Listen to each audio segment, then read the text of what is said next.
The zoo guide had seen thousands of visitors pass through the tiger enclosure, but she'd never seen anything like this. A full-grown Bengal tiger, motionless as stone, staring at a 6-year-old girl with an intensity that made the hair on her neck stand up. This wasn't curiosity. This wasn't the lazy indifference tigers usually showed crowds. This was something else entirely. Emma stood pressed against the viewing glass, her small hand flat against the cool surface. She wasn't smiling, she wasn't waving. She was completely still, locked in a silent exchange with 300 pounds of apex predator. Her parents noticed second.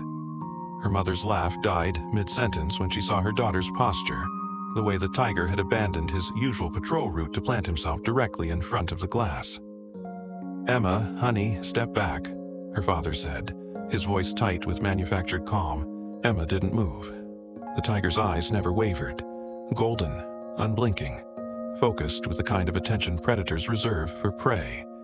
Except this wasn't hunting behavior. Anyone who knew tigers could see that. His muscles weren't coiled. His ears weren't pinned back. He wasn't assessing, he was recognizing. A small crowd began to gather, phones raised, whispers spreading like a static through the air.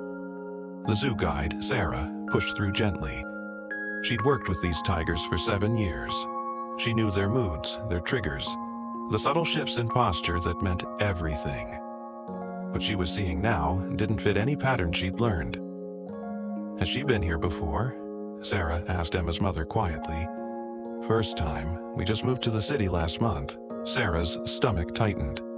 Tigers didn't do this. They paced, they ignored, they occasionally approached the glass out of boredom or territorial display. They didn't stare. Not like this, not with the kind of focus that suggested memory. Emma finally spoke, her voice small but steady. "He knows me." The words hung in the air, absurd and impossible. Her mother forced a laugh. "Sweetie, you've never been to this zoo before." "I know," Emma said, "but he knows me." The tiger shifted then, lowering himself into a crouch. Not aggressive, submissive.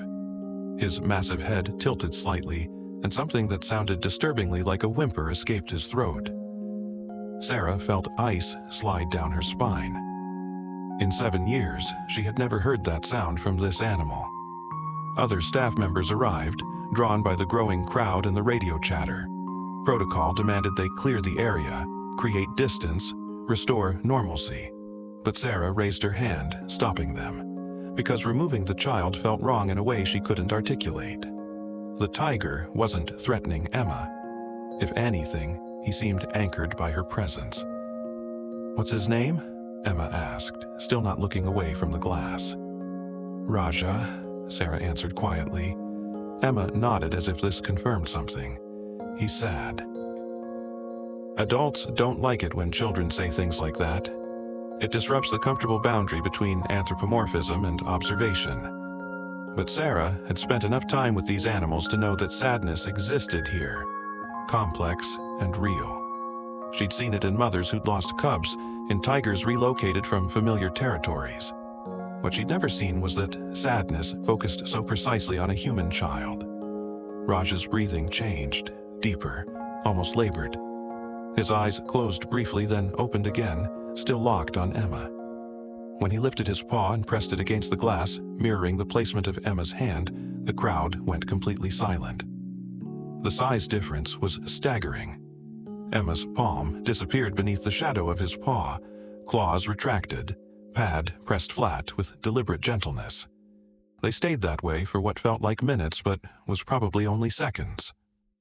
Two beings separated by reinforced glass, connected by something no one present could name. Sarah's radio crackled. "Do we need to intervene?" She should have said yes. Every protocol screamed yes. Instead, she heard herself say, "Not yet," because whatever was happening here had started long before Emma walked through those gates. And understanding why would require going back further than anyone expected. The records arrived 3 hours later, pulled from archives that hadn't been touched in years. Sarah sat in the staff office, Emma and her mother beside her, the tiger still visible through the window behind them. Raja hadn't moved from his position at the glass. What Sarah found made her hands shake. 8 years ago, a breeding facility 2 states over had been raided. Illegal operation, horrific conditions, animals seized and redistributed to accredited sanctuaries. Raja had been among them, barely 2 years old, malnourished, traumatized. The transport had been chaos. Sedation protocols failed. The young tiger panicked, injured himself trying to escape the crate. He nearly died that night. The veterinary team that saved him worked through dawn, and according to the report, there had been a child present. The lead veterinarian's daughter, approximately 4 years old, who'd refused to leave the clinic. She'd sat outside Raja's recovery cage for hours, talking to him in whispers while he thrashed and bled and fought against survival. Sarah looked up at Emma's mother. "Where did you live before moving here?" The answer came slowly, hesitant. "We were in Michigan. My ex-husband was a veterinarian there. Wildlife rehabilitation mostly." The room went still. Emma's mother continued, her voice tightening. "Emma used to go with him sometimes. I hated it. She was so young, and those animals were dangerous. We fought about it constantly. It's part of why we divorced." Sarah turned the document around, showing her the facility name, the date, the veterinarian's signature. Emma's mother went pale. "That was David's clinic. I remember that night. He called me at 3 a.m, said there was an emergency that Emma wouldn't leave. I was furious." Emma spoke then, quiet but certain. "He was scared. Everyone was loud and he was hurting, and I just wanted him to know someone wasn't going to hurt him anymore." Sarah felt something crack open in her chest. Not wonder, responsibility. Because if this was real, if memory could cross species and time like this, then every choice made around these animals mattered in ways she'd never fully grasped. Every moment of fear left a mark. Every act of gentleness carved a path. "What do we do?" Emma's mother asked. Sarah looked out at Raja, still waiting, still watching the empty space where Emma had stood. "We let her say goodbye properly this time." They walked back together slowly. The crowd had dispersed, leaving only staff members who understood something significant was unfolding. Emma approached the glass, and Raja's entire body shifted, tension releasing like a held breath finally exhaled. She placed both hands against the barrier. "I'm okay now. You're okay now." The tiger closed his eyes, leaning his full weight against the glass. No performance, no display. Just relief, raw and unmistakable. After several minutes, Emma stepped back. Raja opened his eyes, watched her go, then turned and walked deeper into his habitat. Not retreating, releasing. Sarah documented everything that night, knowing most of her colleagues would dismiss it as coincidence, projection, wishful interpretation. But she'd seen what she'd seen. Recognition wasn't a human exclusive. Memory didn't respect the boundaries science drew.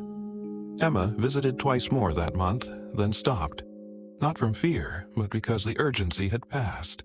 Whatever needed resolution had found it. Years later, Sarah would train new staff differently.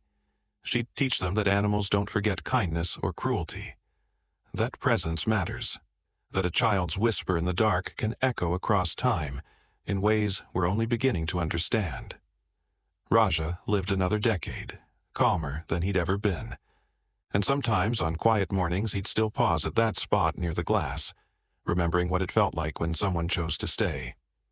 Stories like this don't just entertain us. They challenge what we think we know about memory, connection, and the invisible threads that link all living beings.